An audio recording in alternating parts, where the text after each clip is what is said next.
Notre projet, c'est des fleurs métalliques qui sont faites artisanalement. Et puis c'est destiné à la décoration et on pensait aussi pour les fêtes, comme la fête des mères, la Saint-Valentin, ou même pour mettre sur des tombes. C'est des matières recyclées. On prend chez des carrosseries où ils ont des déchets de métaux. On s'est dit qu'on pouvait créer ces fleurs grâce à des déchets pour avoir un côté éco-responsable. On a fait un sondage pour voir si ça plaît un peu aux gens ou pas. Et puis franchement, on a eu des bons retours sur le sondage. Plein de gens ont trouvé ça beau et du coup, vraiment, ça nous a permis d'apprendre plein de choses et même de devoir faire le premier pas, devoir appeler des gens, se présenter, expliquer notre projet. Et ça, en vrai, c'est pas tout à fait facile parce qu'écrire un mail, expliquer notre projet, il faut que les gens ils comprennent du premier coup, que ça donne envie aussi. Du coup, c'était pas facile, ça.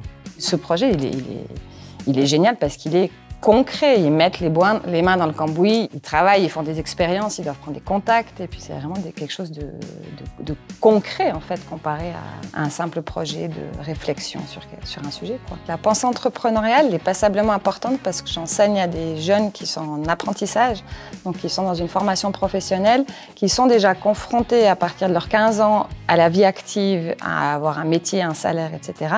Et puis qui sont justement aussi peut-être des futurs entrepreneurs parce qu'ils risquent de reprendre des entreprises familiales ou de vouloir eux-mêmes se mettre comme indépendants.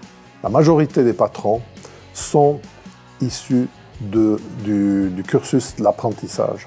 Les petites entreprises et les moyennes entreprises, c'est des gens qui viennent de ces formations-là, qui ont fait ensuite une formation supérieure. Dans l'apprentissage de ces jeunes, il n'y avait même pas un espace pour parler justement de l'entrepreneuriat. Et je trouvais que c'était une idée qui était très forte, qui était très identitaire pour l'apprentissage. Et j'ai approché l'association des banques Raiffeisen du Valais-Roman.